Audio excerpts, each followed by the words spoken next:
ہندوستان میں ابن بطوطہ لکھتے ہیں کہ یہاں دریا کنارے ایک وقت ایسا بھی آیا کہ ہندو متاثر ہوئے تو کچھ مسلمان بھی متاثر ہو گئے. کہنے لگے دریا کے کنارے سال کی جو آخری تاریخ ہوتی ہے نا، آخری تاریخ سمجھ لیں 29 ذی الحج، سال کے آخر پہ نا شیطان آتا ہے، ایک بت خانہ اس میں شیطان آتا ہے اور شیطان آ کے اس بت خانے پہ قبضہ کرتا ہے. تو اگر وہاں ایک کواری لڑکی نہ بٹھائی جائے تو وہ سارے ملک پہ قبضہ کر لے گا اور سب کو مار ڈالے گا. لہذا ایک لڑکی کی بلی چڑھائی جائے گی، اس کو بٹھایا جائے گا بت خانے میں رات کو. وہ کواری لڑکی ساری رات وہاں بیٹھے گی، صبح جب لینے جاتے تو لڑکی مری ہوتی. شیطان آیا ہے تو اس کو نہ یہ دینی ہے تو تب اس نے جان چھوڑ. یہ رسم تھی. میں اکثر کہتا ہوں، ہمارے تو جو دروازے پہ بھیک لینے آتا ہے وہ بھی قسمت کا حال بتاتا ہے. جس کی اپنی قسمت خراب ہے کہ مانگتا پھر اپنی قسمت کا یہ حال ہے کہ در در کا بھکاری ہے، قسمت کی حال بتاتا ہے. اور کئی دفعہ سونا بھی ڈبل کر دیتے ہیں. وہ پتہ تب چلتا ہے جب سنگل بھی غائب ہو جاتا ہے. خدا کا خوف کریں، یہ قسمت کا حال بتائے گا جو روٹیاں مانگتا ہے.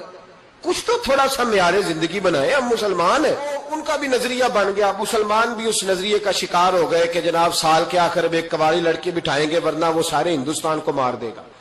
ایک حافظ ابو البرکات رحمت اللہ علیہ نام کے بزرگ ہوتے تھے اور سلسلہ عالیہ چشتیہ کے شیخ بھی تھے. لیکن اللہ کی قدرت یہ تھی کہ ان کے چہرے پر داڑھی اور مونچھیں نہیں آئی. کچھ لوگوں کے نہیں نہ آتے بال، کیا کہتے ہیں ان کو؟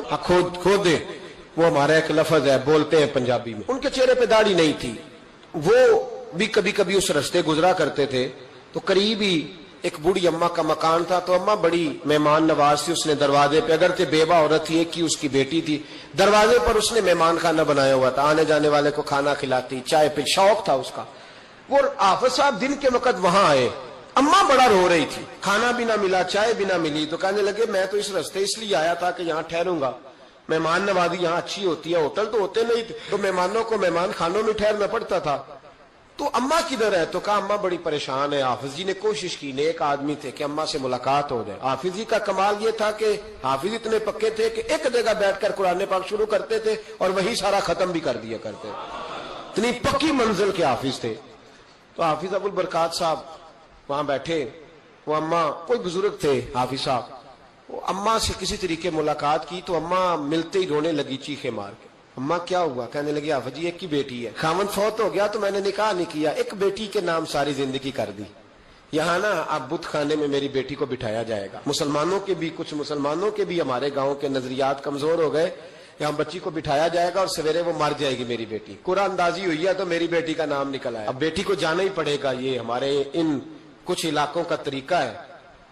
حافظ جی کہنے لگے اماں تو اس طرح کر، میں لوگوں کو سمجھاتا ہوں کہ یہ غلط ہے، شریعت اس کو پسند نہیں کرتی. تو میرے ساتھ انہوں نے کہا یہ لوگ نہیں مانیں گے، بہت سارے ہندو بھی ہیں، بہت سارے مسلم بھی ہیں، تو گڈمنڈ ہو گئے نظریات، یہ تھوڑی مانیں گے. ہاؤ جی کہنے لگے اماں پھر ایک اور حال بھی ہے، میرے چہرے پہ کون سا داڑھی ہے؟ تو بیبیوں والے کپڑے مجھے دے. آج میں بیٹھتا ہوں وہاں، دیکھتا ہوں کون سا شیطان آتا ہے.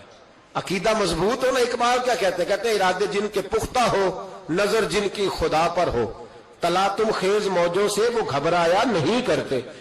کہا مجھے دو کپڑے بیبیوں والے، میں بیٹھتا ہوں. اماں کہنے لگی وہ شیطان واقعی آتا ہے. آج تک جتنی بچیاں گئی ہیں سویرے مردہ ملی ہیں.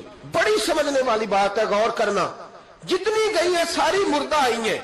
تو حافظ جی آپ کو جب وہ شیطان رات کو دیکھے گا نا، آپ آئے ہیں تو آپ کے تو وہ زیادہ ٹکڑے کرے گا کہ اس نے دھوکہ کیا، مرد ہو کے عورتوں کی جگہ پہ آیا. آپ نہ حافظ جی کہنے لگے ٹکڑے میرے ہونے ہیں نا، آپ فکر نہ کریں. دریا کنارے بہت خانہ تھا. حافظ جی عورتوں والا لباس پہن کے وہاں بیٹھ گئے. حافظ صاحب کہتے ہیں 3 دفعہ میں نے رات کو باہر نکل کے دریا پہ وضو بھی کیا. ساری رات میں نے قرآن پاک پڑھا اور جب فجر کا وقت ہوا تو باہر نکل کے میں نے اذان پڑھی. لوگ آئے تو میں نے جماعت کرائی. اور فرماتے ہندو مسلمانوں سب کو بلا کے میں نے کہا کہ اگر آج کے بعد شیطان نہ آئے تو ہندو کلمہ پڑھتے ہو سارے؟ انہوں نے کہا جی پڑھتے ہیں. فرمایا لو پھر میں بالکل صحیح سلامت آ گیا، کوئی شیطان نہیں آیا. کہتے ہیں سب ٹھیک ہو گیا. اب لوگ کہنے لگے اب جی بات تو آپ کی ٹھیک ہے پر وہ بی بی کیسے مر جاتی تھی؟ جس کو ہم رات کو بٹھاتے تھے سویرے مردہ ملتی تھی تو اس کو کون مارتا تھا اگر شیطان نہیں آتا؟ اب جی سمجھانے لگے کہ شیطان وسوسہ دیتا ہے پر زندگی موت اس کے ہاتھ میں. وسوسہ دیتا ہے، جتنی اس کو گنجائش ہے وہ کرتا ہے. کہا پھر وہ بی بی کیسے مرتی تھی؟ تو حافظ جی نے ایک بہت بڑی بات سمجھائی. کہنے لگے اصل بات یہ، جس آدمی کو پتا ہو نا میں نے سویرے مر جانا ہے وہ ڈر سے مر جاتا ہے. جس کو پتا ہو نا کہ میں یہاں مرنے آیا ہوں تو وہ ڈر سے ہی. فرمانے لگے اس کا عقیدہ کمزور ہو جاتا تھا، وہ نفسیاتی طور پر سمجھتی تھی کہ میں نے مرنا ہی مرنا ہے. تو خوف ہوتا تھا، کوئی قریب نہیں آتا تھا، دریا اور جنگل دائیں بائیں، تو صبح تک اس عورت کا دل بند ہو جاتا تھا، تو وہ خوف سے ہی اسے کوئی شیطان نہیں مارتا تھا۔ تو فرمانے لگے جن لوگوں پر خوف طاری ہوتا ہے نا، انہیں کوئی بھی نہیں مارتا، وہ اندر کے خوف سے ہی مارتا۔ اندر کے خوف، بہت سارے لوگ ایسے ہیں جو نفسیاتی طور پر مر گئے، اندر کے خوف سے وہ لوگ مر گئے، اس لیے کہ وہ اپنے آپ کو مضبوط نہ کر پائے، اندر سے مضبوط